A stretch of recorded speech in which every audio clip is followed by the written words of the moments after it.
അതിനുശേഷം മുഖ്യമന്ത്രി ഇന്ന് മാധ്യമങ്ങളെ കാണുന്നു എന്നുള്ളതാണ്. ADGP അജിത് കുമാറിനും പൊളിറ്റിക്കൽ സെക്രട്ടറി P ശശിക്കുമെതിരെ ഗുരുതര ആരോപണം നിലനിൽക്കെയാണ് മുഖ്യമന്ത്രി മാധ്യമങ്ങളെ കാണുന്നത്. 11 മണിക്ക് വാർത്താ സമ്മേളനം. അനധികൃത സ്വത്ത് സമ്പാദന കേസിൽ വിജിലൻസ് അന്വേഷണം തുടങ്ങിയിട്ടും MR അജിത് കുമാറിനെ ക്രമസമാധാന ചുമതലയിൽ നിന്ന് നീക്കിയതിൽ മുന്നണിയിൽ അതൃപ്തി ശക്തമാണ്. തൃശൂർ പൂരം അലങ്കോലമാക്കിയതിൽ അന്വേഷണ റിപ്പോർട്ട് വൈകുന്നതിലും CPIക്ക് പ്രതിഷേധമുണ്ട്. BV അരുൺ വിവരങ്ങൾ പങ്കുവെക്കുന്നുണ്ട്. അരുൺ, മുഖ്യമന്ത്രി നമുക്ക് ഈ സാധാരണ വാർത്താ സമ്മേളനം ഈ സമയത്ത് ഇത്തരം ആരോപണങ്ങൾക്ക് മറുപടി പറയാൻ തന്നെ എന്ന് വേണ്ടേ കരുതാൻ? മറ്റ് സർക്കാർ പദ്ധതികളൊന്നും പ്രഖ്യാപിക്കുകയും മറ്റുമല്ലല്ലോ. തീർച്ചയായും ആരോപണങ്ങൾക്ക് മറുപടി പറയാൻ തന്നെയാണ് മുഖ്യമന്ത്രി പിണറായി വിജയൻ വാർത്താ സമ്മേളനം വിളിക്കുന്നത്. മറ്റു പദ്ധതികൾ പ്രഖ്യാപിക്കുന്നതിനപ്പുറത്തേക്ക് നിരവധി ചോദ്യങ്ങൾക്ക് മുഖ്യമന്ത്രി പിണറായി വിജയൻ മറുപടി പറയേണ്ടി വരും. അത് ഒരുപക്ഷെ മാധ്യമങ്ങളും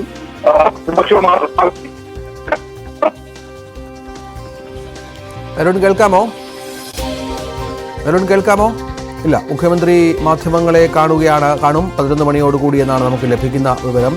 മുഖ്യമന്ത്രി മാധ്യമങ്ങളെ കാണുമ്പോൾ സ്വാഭാവികമായും വിവിധ തരത്തിലുള്ള ചോദ്യങ്ങൾക്ക് മറുപടി വേണം. കാരണം ഒരുപാട് ചോദ്യങ്ങൾ ബാക്കി നിൽക്കുന്ന ഒരു രാഷ്ട്രീയ സാഹചര്യമാണ് ഇപ്പോൾ കേരളത്തിലുള്ളത് എന്നുകൂടി ചേർത്ത് വായിക്കണം. ഭരണകക്ഷിയിലെ പ്രധാനപ്പെട്ട ഒരു MLA തന്നെ സർക്കാരിനെതിരെ, മുഖ്യമന്ത്രിയുടെ ഓഫീസിനെതിരെ രംഗത്ത് വന്ന പശ്ചാത്തലം ചെറിയ പ്രതിസന്ധി അല്ല സർക്കാരിനുണ്ടാക്കിയിരിക്കുന്നത്. അരുൺ, തുടരാം.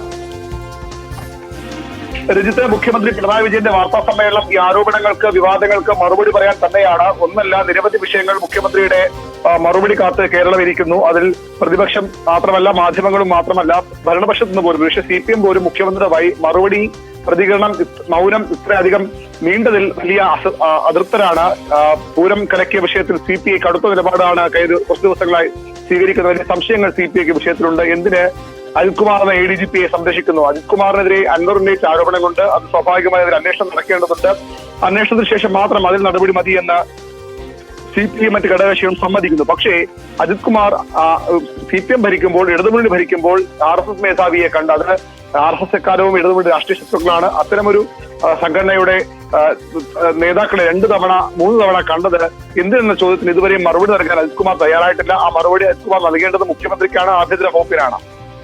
ആ മറുപടി ഘടകകക്ഷികളെയും അതുപോലെ കേരള ജനങ്ങളെയും അറിയിക്കാൻ ഉത്തരവാദിത്തം മുഖ്യമന്ത്രി പിണറായി വിജയനുണ്ട്. ആ മറുപടി ഇതുവരെയും ഉണ്ടായിട്ടില്ല.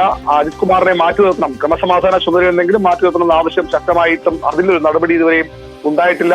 അദ്ദേഹത്തിന്റെ വിജിലൻസ് അന്വേഷണം മാത്രമാണ് പ്രഖ്യാപിച്ചത്. വിജിലൻസ് അന്വേഷണം നേരിടുമ്പോഴും അജിത് കുമാർ ഏറ്റവും പ്രധാനപ്പെട്ട ചുമതലയിൽ, അതായത് സംസ്ഥാനത്തെ ക്രമസമാധാന ചുമതലയുള്ള ADGP എന്ന ചുമതലയിൽ തുടരുകയാണ്.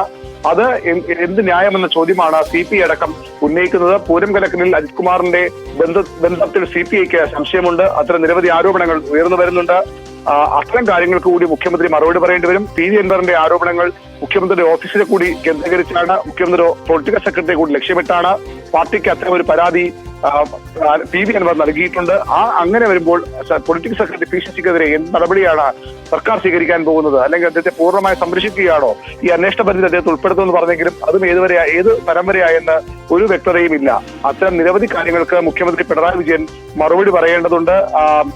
കഴിഞ്ഞ ദിവസമൊക്കെ ഉയർന്ന വാർത്തകൾ, അതായത് വയനാട്ടിലെ ദുരിതാശ്വാസ പ്രവർത്തനങ്ങളുമായി ബന്ധപ്പെട്ട പണം ചെലവഴിച്ചതിനെ വിവാദമുണ്ട്. അതിൽ സർക്കാരിന്റെ മറുപടി വാർത്താക്കുറിപ്പായി വന്നെങ്കിലും മുഖ്യമന്ത്രിയുടെ പ്രതികരണം നിർണായകമാണ്. ഏറ്റവും പ്രധാനം ADGP MR അജിത് കുമാറിനെതിരെ എന്ത് നടപടി മുഖ്യമന്ത്രി സ്വീകരിക്കുമെന്നുള്ളതാണ്. ഒരുപക്ഷെ ചില അഭ്യൂഹങ്ങളൊക്കെ ഉണ്ട്. ഒരുപക്ഷെ ഇന്ന് അദ്ദേഹത്തെ സ്ഥാനത്ത് നിന്ന് മാറ്റുന്ന തീരുമാനം മുഖ്യമന്ത്രി പ്രഖ്യാപിച്ചേക്കും. അന്വേഷണം അതിന്റെ അന്തിമഘട്ടത്തിലെന്ന് ആണ് ലഭിക്കുന്ന സൂചനകൾ. അങ്ങനെയെങ്കിൽ അന്വേഷണ റിപ്പോർട്ടിന്റെ അടിസ്ഥാനത്തിൽ അദ്ദേഹത്തെ ക്രമസമാധാന ചുമതലകൾ നീക്കാൻ മുഖ്യമന്ത്രി തയ്യാറായേക്കും എന്ന സൂചനകൾ പുറത്തു വരുന്നു. പക്ഷേ നമുക്കത് പൂർണ്ണമായും ആ രീതിയിൽ റിപ്പോർട്ട് ചെയ്യാൻ കഴിയാത്ത സാഹചര്യമാണ് ഇപ്പോഴുള്ളത്. കാരണം മുഖ്യമന്ത്രി പിണറായി വിജയൻ എപ്പോഴും അന്വേഷണം നടക്കട്ടെ, അതിനുശേഷം നടപടി മതി എന്ന നിലപാടുള്ള ആളാണ്.